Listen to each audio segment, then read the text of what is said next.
disturbed by the eager beating of his heart. Who knows? And perhaps, and all the rest of it came galloping to him with a roar of blood in his ears like the sound of 1,000 hoofs. The landlord called over his shoulder to his daughter. "Alta, when did Vesta Philbrook come back?" "4 or 5 weeks ago," said Alta with a sound of chewing gum.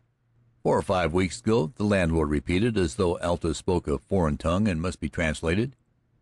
"I see," said Lambert vaguely, shaking to the tips of his fingers with a kind of buck-ague that he never had suffered from before. He was afraid the landlord would notice it and slewed his chair, getting out his tobacco to cover the fool spell. For that was she. Vesta Philbrook was she, and she was Vesta Philbrook. He knew it as well as he knew that he could count 10. Something that had led him there that day, the force that was shaping the course of their two lives to cross again, had held him back when he had considered selling his horse and going west a long distance on the train.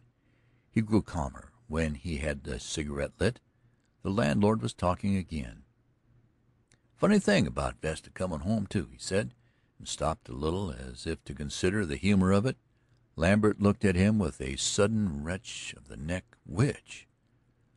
Philbrook's luck held out, it looked like, till she got through her education. All through the fights he had and the scrapes he ran in the last 10 years, he never got a scratch. Bullets used to hum around that man like bees, and he'd ride through 'em like they was bees, but none of 'em ever notched him. Curious, wasn't it? Did somebody get him at last? No, took typhoid fever. Went down about a week or 10 days after Vesta got home. Died after a couple of weeks ago. Vesta had him laid beside her mother up there on the hill. He said they'd never run him out of this country, livin' or dead." Lambert swallowed a dry lump. "Is she running the ranch?" "Like an old soldier, sir, I tell you. I've got a whole lot of admiration for that girl." "She must have her hands full." "Night and day. She's short on fence riders, and I guess if you boys are looking for a job, you can land up there with Vesta all right." Taterleg and the girl came out and sat on the green rustic bench at the further end of the porch. It complained under them. There was talk and low giggling. "We didn't expect to strike anything this soon," Lambert said, his active mind leaping ahead to shape new romance like a magician. "You don't look like the kind of boys that'd shy from a job if it jumped out of the road ahead of you." "I'd hate for folks to think we would." "Ain't you the fellow they call the Duke of Chimney Butte?" "They call me that in this country." "Yes, I knew that horse the minute you rode up, though he's changed for the better, wonderful, since I saw him last. And I knew you from the description. I've heard of you. Vesta'd give you a job in a minute, and she'd pay you good money, too. I wouldn't wonder if she didn't put you in as foreman, right on the jump, account of the name you got up there in the Badlands." "Not much to my credit in the name, I'm afraid," said Lambert, almost sadly. "Do they still cut her fences and run off her stock?" "Yep. Rustlin's got to be stylish around here again after we thought we had all them gangs rounded up and sent to the pen. I guess some of their time must be up and they're coming home." "It's pretty tough for a single-handed girl." "Yep, it's tough. Them fellers are more than likely some of the old crowd Philbrook used to fight and round up and send over the road. He killed off 4 or 5 of them, and the rest of them swore they'd salt him when they'd done with their time. Well, he's gone, but they're not above fighting a girl."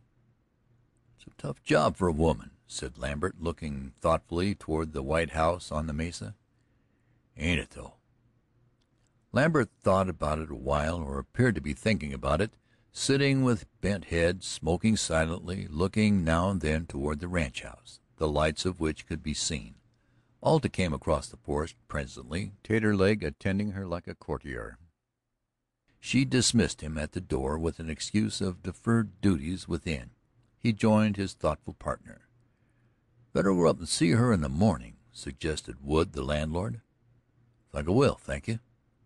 Wood went to sell a cowboy a cigar. The partners started out to have a look at Glendora by moonlight. A little way they walked in silence, the light of the barber shop falling across the road ahead of them. "See who in the morning, Duke?" Taterleg inquired. "Lady in the White House on the mesa. Her father died a few weeks ago and left her alone with a big ranch on her hands. Rustlers are running her cattle off, cutting her fences." "Fences?" "Yes, 40,000 acres all fenced in, like Texas." "You don't tell me." "Needs men," Wood says. "I thought maybe—" The Duke didn't finish it, just left it swinging that way, expecting Taterleg to read the rest. "Sure," said Taterleg, taking it right along. "I wouldn't mind staying around here for a while. Glendora's a nice little place, nicer place than I thought it was." The Duke said nothing, but as they went on toward the barber shop, he grinned. Chapter 6